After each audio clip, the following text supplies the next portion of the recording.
What's good, y'all? This your country cousin Pete McCorvey, aka Peter Mac. Hey man, get on up here, man. Kick your shoes off, pull you up one, and light you up one. You on the porch now? It's Pete McCorvey's Porch Talk. Let's do this.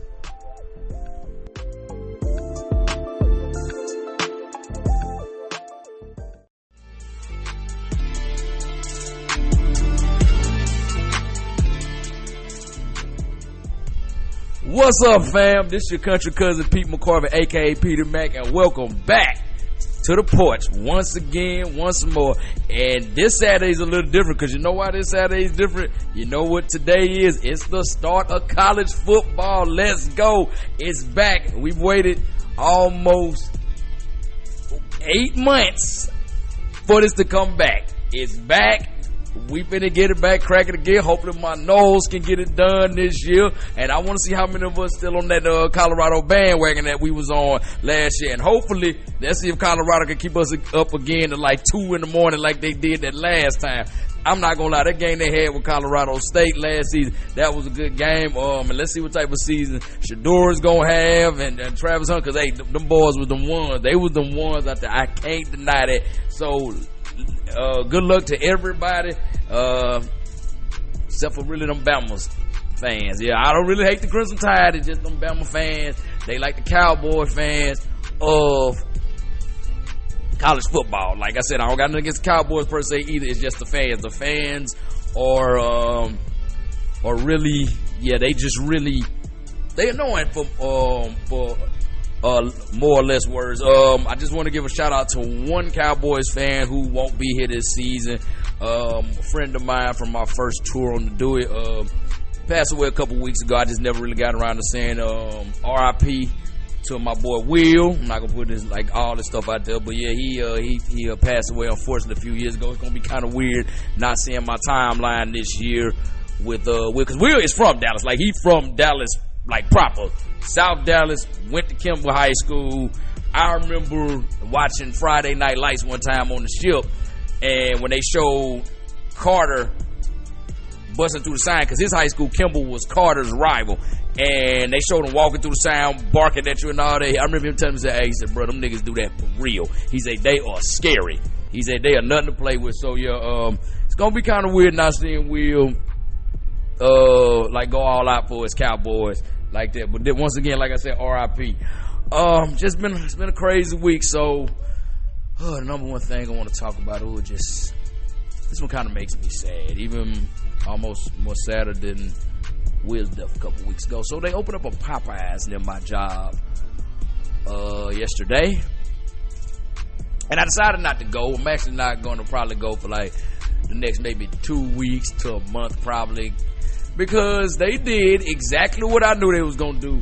These coloreds or Negroes went up there to get that chicken, and the line was out the door. Because I got off early yesterday, so I decided to go get some lunch, and I was like, I'm not even gonna go over there. I'm gonna go somewhere else in that food court and get some lunch. I just want to see what the line was like. And sure enough, it was about like how it was in like fall, winter of 2019, when they released those chicken sandwiches. I don't know what it is. I don't know what it is about Popeyes. People act like they never had chicken before. You want to know how bad it was, y'all? It was so bad that even white people were sitting on the side looking like, it's just chicken. That don't make no sense. Now, you know, white people, when they pass up an opportunity to make a chicken joke, and they looking at you with disappointment in your eyes for going to get the chicken, now you know it's bad. They was like, that's a damn shame. They look like how your grandmama say, like, stop embarrassing yourself in front of all these white people. That's how they look. They had that look of disappointment in their eye like your grandmama have when you showing your ass in front of the other side. So it was just, I was just so embarrassed. I was just, woof. I know what you people say, well, I know it was some white people. It was, but it was 85, 90% us, and I just didn't. Oh, Jesus, just fix it, Jesus. Jesus, be a diet. That's all I ask you. Just be a diet to somebody. Now we're gonna get into it. So in Hollywood, love is blind, and love has got 20/20 vision, I may say, and love is just straight up just squinting his eyes, just trying to get through, because I'm seeing a rumor going around online about Keke Palmer, and apparently Keke Palmer is supposed to be pregnant again by her baby daddy, Darius Jackson. Now, y'all remember that whole debacle like last year, like a few months after she had her baby, when Keke Palmer went to see Usher in his residency at Vegas, which I heard was a phenomenal show because my sister went and a couple of my other homegirls went, and and even some homeboys I knew that was going out there to chase the sisters told me the show was phenomenal. And y'all remember when Keke Palmer was all up on Usher, dancing and grinding on him, and her boyfriend Darius Jackson, I guess he didn't like that too much, and I think he started like, they said it was reports he was physically assaulting her or whatnot, and she ended up leaving him, like having a restraining order, and she took the baby, her baby she had with her, and just broke all ties with her. Well, like I said, apparently she's pregnant by him again, and it's got the internet in the world when, you know, some people are saying, now that don't make no sense, she being hypocritical, and then other people say, well, maybe she didn't want to have her kids have more than one father and all that, which I'm sorry, I don't care who you are, man, woman, that ain't no reason to stay with nobody. But you know what the real reason I think a lot of us kind of are scratching our head in this situation, that she's going with this boy and he has a history of that. We are scratching this situation, we're scratching our head in this situation because this is the thing I had to realize about Keke Palmer. We've watched her grow up from Akilah and the Bee. Well, actually, if you know, we watched her actually grow up from that scene at Barbershop 2, then go to get that role in Akilah and the Bee. Then we saw her do True Jackson VP, and then we saw her just blossom into a young lady. So I think with the black community, we feel some type of way is because we've got to be, like, we seen her go from a little girl to a fully grown woman, and a lot of us are feeling like either their auntie, like her auntie and uncle, or her cousins, or her brothers or sisters. We've seen all that, and we grew up, so we like kind of like feel like she's family, but we got to understand, as uncles and aunties and cousins and brothers and sisters, we gotta understand this grown ass woman. She be if she's not 32, she'll be 32 years old this year. We gotta let her go. She gotta make her own decision now. And apparently, if you know her dating history, I think she like dudes with them, like, you know, that show that type A type personality. Because remember, she was with YG back in the day. A lot of people don't know that. Like, she was YG, and YG had a baby on her, and she kind of felt some type of way. And then she was with Trey Songz, but then she had to leave him because, you know, apparently Trey Songz wanted to be Rick James incarnate and like chicks in closets and shit like that. So yeah, we gotta understand that's the type she seemed to like, and we gotta be. That's the thing about me. I got family members that I see them going through something with a significant other. My thing is, I'm stepping once, and after that, you want to run back. I ain't stepping in no more because I'm not going to put my life on the line or possibly put butt in the dirt because you want to keep acting a fool. Because either me or him are going to go in the dirt because we going to keep going back and forth, and one of us is going to get tired of seeing the other one, and we be like, we going to make it so to where we ain't got to see we ain't got to see each other no more. One of us is going to be walking, the other one's going to go to the morgue. And a lot of us we got to wise up and be like, you know what, I'm not finna do this. I'm not finna keep putting my safety and my health in jeopardy trying to protect you. That's what you want to do. That's what you want to do. And family, that's what we got to do with Niecy, Sis, Cuzzo, Keke, however you look at it. That's what we got to do with her. Just pray. Y'all just pray that everything work out for the best for her. I'm just really mad because it was supposed to be me. That was supposed to be my baby. That's what I'm mad. I'm mad about this man got two of them off of her. I can't even in my mind's eye, I can't even dream about getting that woman pregnant, man. Like, cause she got 2 kids by that man. So it's like, all right, it's a wrap. It's a wrap. I need to try to holler at that brother and get some pointers though. Cause 2 babies by Keke Palmer, man. Player. Make them women say dollar. Y'all got to know about that old school Texas. So, speaking of Texas music, nobody told me about this album Lil Keke had called 25 Summers. It was released last year. I don't know what it is. I'm always getting on songs a year or so later. I did the same thing with Yams, Mama Sago, and Devon Morrison, and with Snoop's Catch a Vibe. I got on him a year later, and this album was released a year later, and he got everybody. He got B Legit from the Click, that's E40's cousin. that was on the click, that was on the group to click with him, Sugar T, and D Shot. And he had my boy Big Crit on there. He had Paul Wall, the People's Champ. Like, man, hey, that thing slid, boy. Boy, it slid like that rusty structure that used to be at the playground. Used to burn us up back in the 80s and the 90s. Man, that was, I'm running that back again. That was like the perfect album to end the summer with, man. Especially the song he got with Be Legit and Crit called Vibing. Boy, I've been riding that thing back for 2 days straight. So definitely glad I found out about that. Now, also speaking of somebody else in Hollywood when it comes to marriages and stuff like that, let me tell y'all something.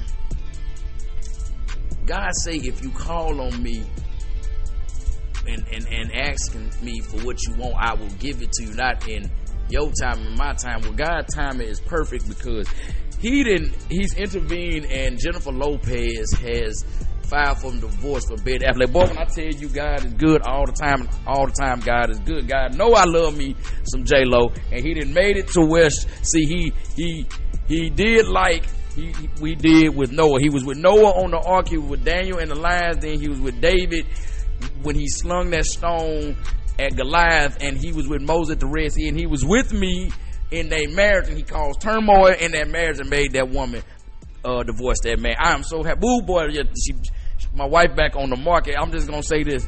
Hey, Stank. Everybody's sitting there talking about, boy, you don't want to be with J-Lo. But she got more rings than Thanos, and she got about the same amount of rings as Tom Brady. But I'm gonna go ahead and make her all-time leader with rings then. And obviously y'all don't even know nothing about rings, because the person who got more rings than all them people combined is Bill Russell. God rest his soul. So and talking about some, well, she toxic and all this stuff. So like, your wife cheat on you. I mean, okay, and like you don't even love your wife. Like, your wife ain't who you want to be with. You know what I'm saying? So you mad at me because I want to be with this beautiful woman? Like, okay, so and obviously if I know her record, I'm here for a good time, not a long time. So y'all need to chill out with that. Like, talking all this negative, where she did see that. Okay, people got their flaws. Everybody got, if nobody's perfect, walking this earth is perfect. Okay, you know, I barely passed chemistry in high school. So what are you really saying? Like, y'all worry about the wrong thing. That's all y'all just mind your business that pay you. That's all I want y'all to do.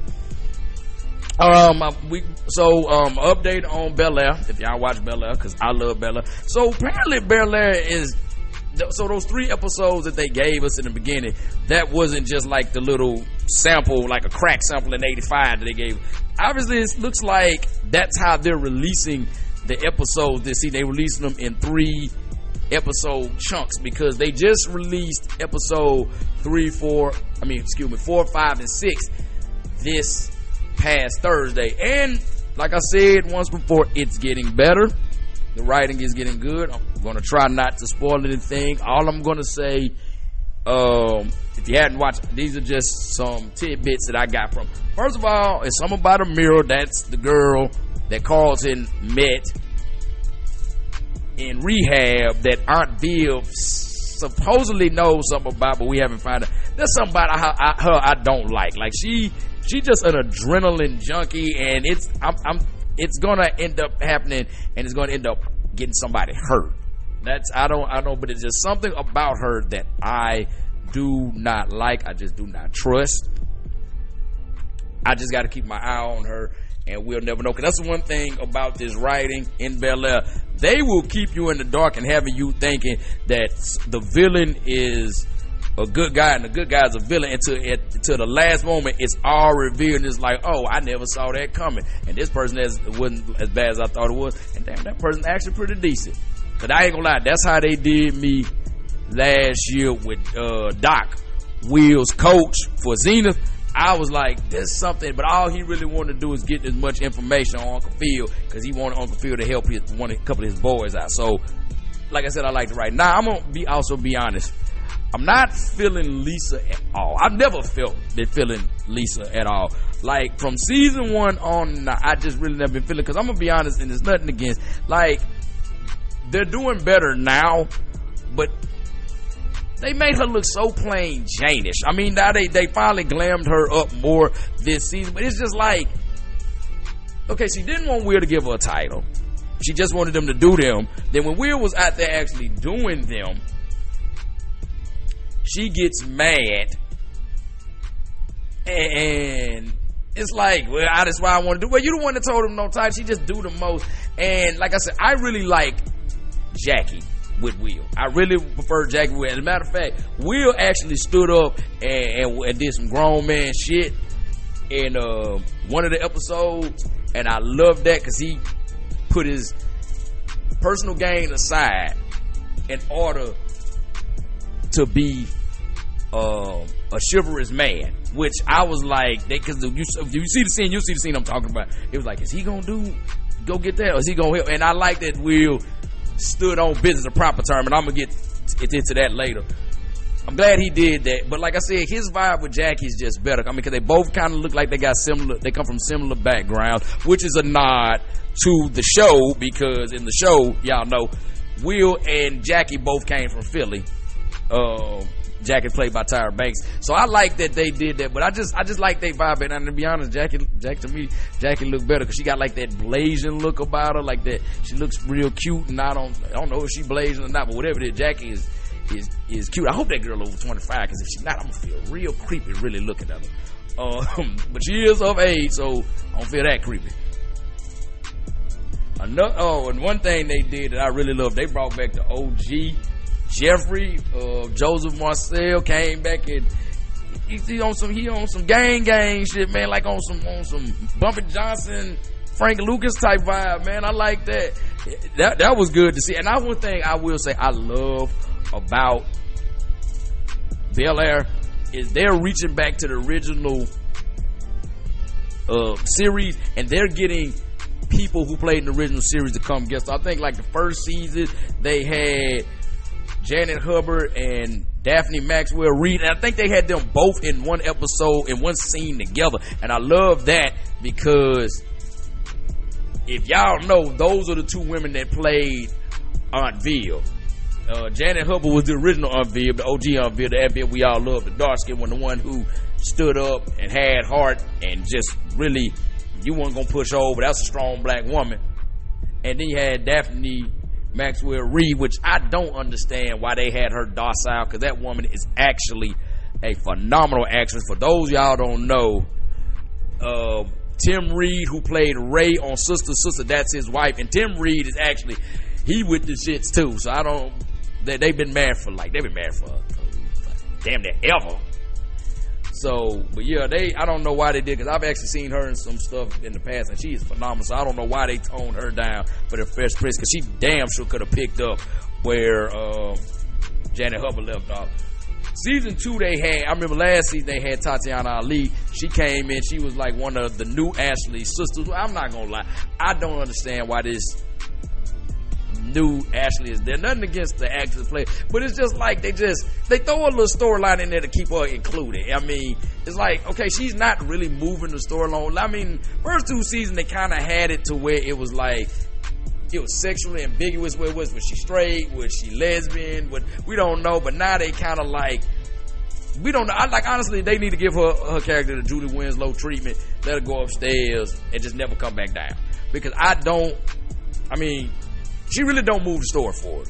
And they keep trying to force this thing with Hillary, we all know, played by Coco Joe. Hillary and her just having this heart-to-heart sister just to like keep her in the loop. But it's like, we don't really need this character. We really don't.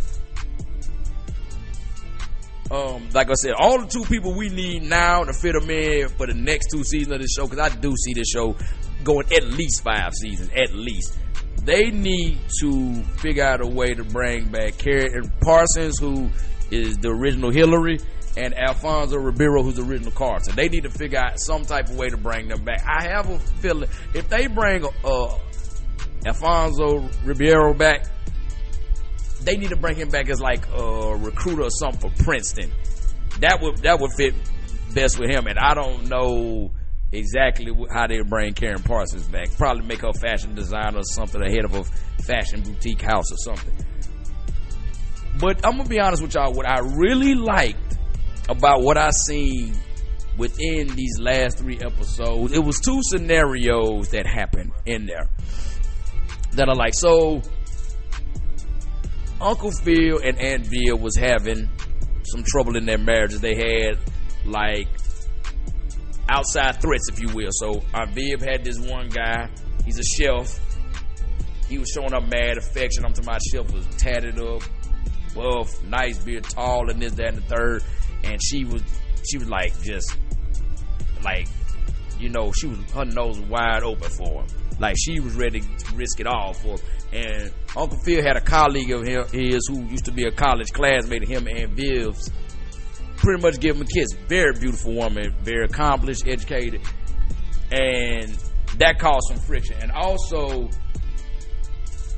Vi, Will's mother, he called her out to bel-air after he found out his father, Lou, played by Marlon Wayne, was out there and he knew his animosity. He wanted them to sit down and talk. And you know something that these 4 individuals did? They actually sat down and communicated what was wrong and how they felt. That was the biggest takeaway of any scene, not even the gangster scene with Jeffrey and Jeffrey. When you see it, you know what I'm talking about.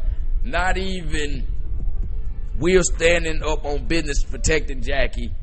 Not even showing Will and Carlton trying to be entrepreneurs and like showing like when a moment comes up, you gotta have your elevator pitch ready. Not showing Coco Jones just looking like Coco Jones because that woman just nice look. And not even showing Jazz fighting to save his shop from gentrification.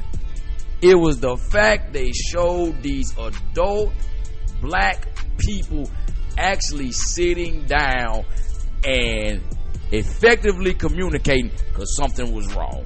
Nobody just ignored nobody blocked nobody ghosted anybody. They sat down as adults and say, this is where you hurt me, this is where you did wrong, this is where I know I was doing wrong, this is what I did wrong, how can we fix this going forward? And I love every minute of both of those interactions, the one with Aunt Viv and Uncle Phil and the one with Lou and Vi.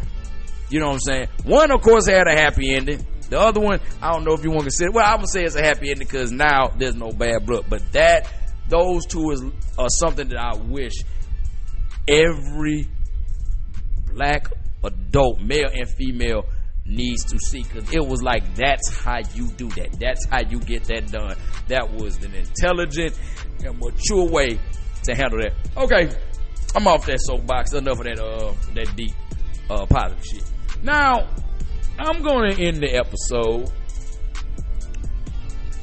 on some phrases and words I'm getting tired of, because y'all have worn these shits out like y'all wore out They Not Like Us by Kendrick Lamar or something, which I'm really mad that I never thought I would hear myself say I hate a Kendrick Lamar song, because if anybody knows me, y'all know I am a diehard K-Dot fan, but I've gotten tired of this song, and I'm tired of these phrases and these sayings, and we finna just jump right into it. The number one phrase I am tired of, and it's starting to die down a little bit, but I am tired of this phrase, standing on business. I am tired of every time somebody does something they're supposed to do. Yeah, I stood on business. I did that. And first of all, why the reason I didn't really like the phrase to begin with, because the person who used it really wasn't the epitome of standing on business. It was Tip Son King talking about standing on business. Like, boy, sit down. But anyway, people will use it now just for stuff they supposed to do. Like for instance, a man was like talking about, oh yeah, my baby mama trying to come up hit me on child support. Like, no, I stood on business and let her know I be taking care of my kids. I stayed on business, take care of my kids. So, like, bruh, them your kids. That's what you supposed to do. Like, that's the number. And people who know me know I hate to hear black men, well, men especially, but black men especially, make that claim. Oh man, I take care of my kids, I take them there, I do this and I buy all of them. That's called fatherhood, my boy. You we're not giving you no pat on your ass. I like that you do that, but we're not giving you a pat on the ass for doing your job. I've always told people, if I was to have a child and the child was to nominate me for Father of the Year, I wouldn't take it, because I wouldn't take it. They'll probably write a paper, he's there for me emotionally, he helped me with problems and this, that, and the third. I'm not going to accept the award because that's what I'm supposed to do. You want to give me an award for what I'm supposed to do? That's my job as your father. So, yeah, standing on business is one that I'm hoping before 2024 is over, we can get rid of it. Another phrase I hate, and this is for the sisters, and I'm not attacking the sisters. Sisters, y'all need to come up with something else. I don't like the term toxic masculinity, because 9 times out of 10, the ladies will use this when a man is demonstrating something type A personality trait. Like, he's not gonna let you, he's not gonna just like be a yes man, he's not gonna kiss your ass, he's not gonna just let you just be dominant or nothing like that. He's gonna stand his ground. I almost said stand up in, almost was a hypocrite. Y'all caught that?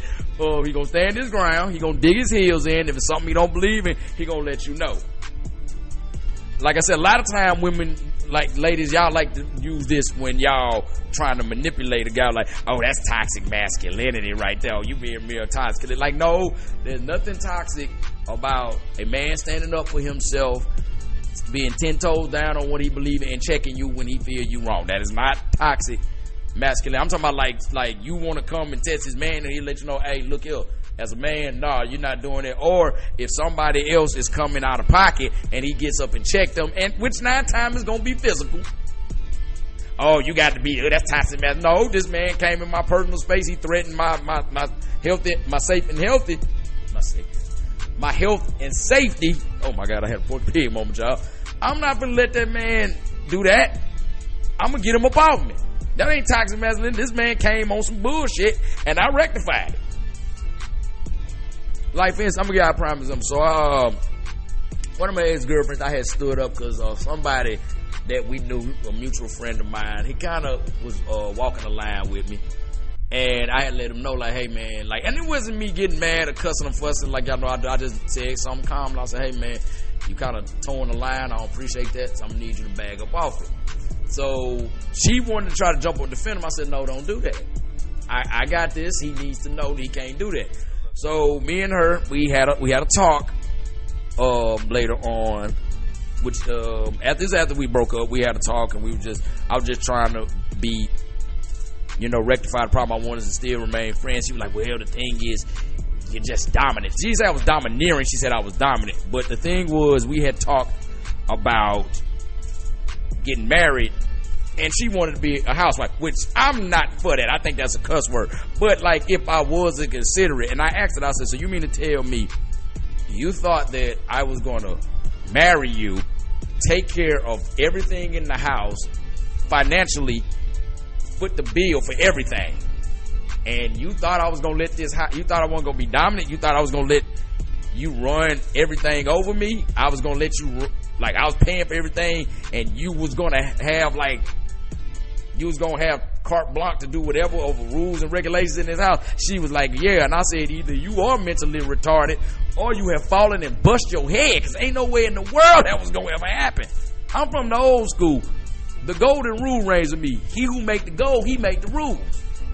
So yeah, that's not toxic masculinity. That's actually called being a man in most points.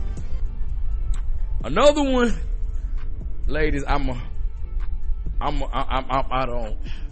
wish y'all stop doing it. Just say how you feel. Cause like low key, this almost sounds passive aggressive. That's when y'all put "it's giving" in front of anything. Like for instance, if you want to ask me what's wrong, and I'm like, look, I don't want to talk, and then you're like, oh, you don't want to talk?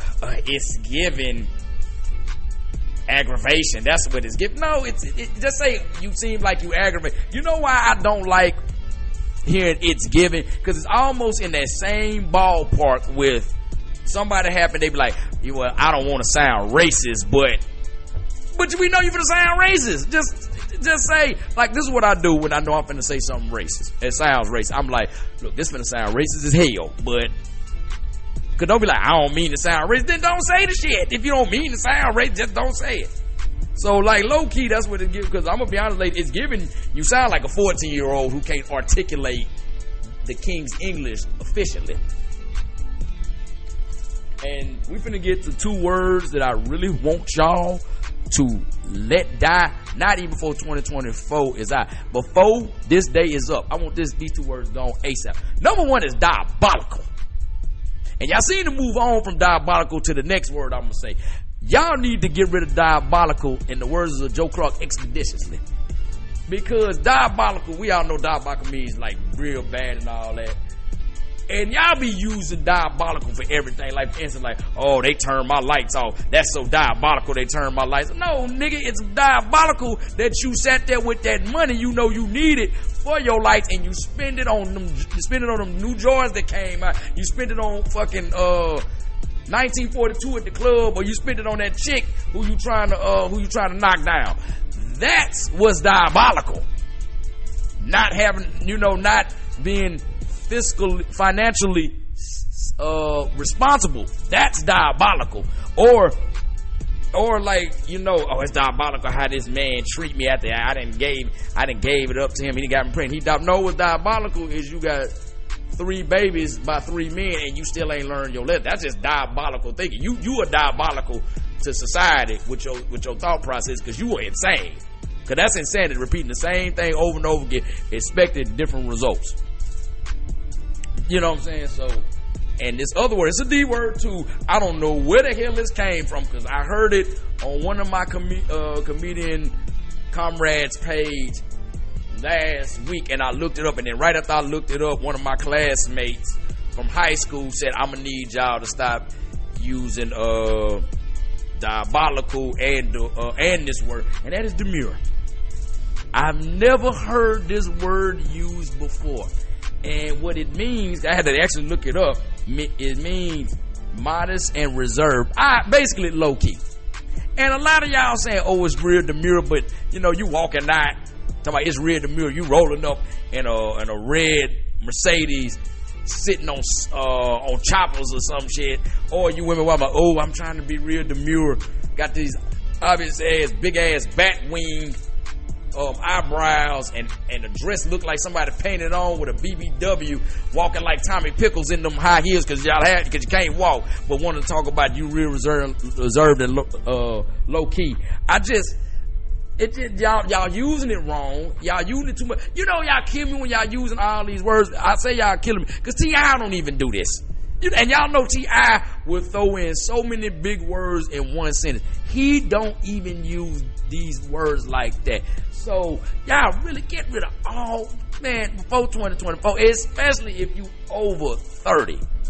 I don't want to hear nobody over 30 saying a lot of this stuff. It is just goofy, as the kids say, type shit. I don't even know if I used that right. I just been hearing that, but I ain't gonna even get into that one because we'll be here for a whole nother day. Look, man, I'm finna go on ahead and get on off the porch, man. Y'all know how to find me on Facebook, man. Y'all see my name, just like name on the show. Find me on Instagram, PDMac10, PETYMAC10, or on TikTok, PDMac89, spelled the same way as it is on Instagram, just an 8 and a 9 instead of what a 1 and a 0 is. So y'all be cool, stay calm, and get paid. Holla at y'all.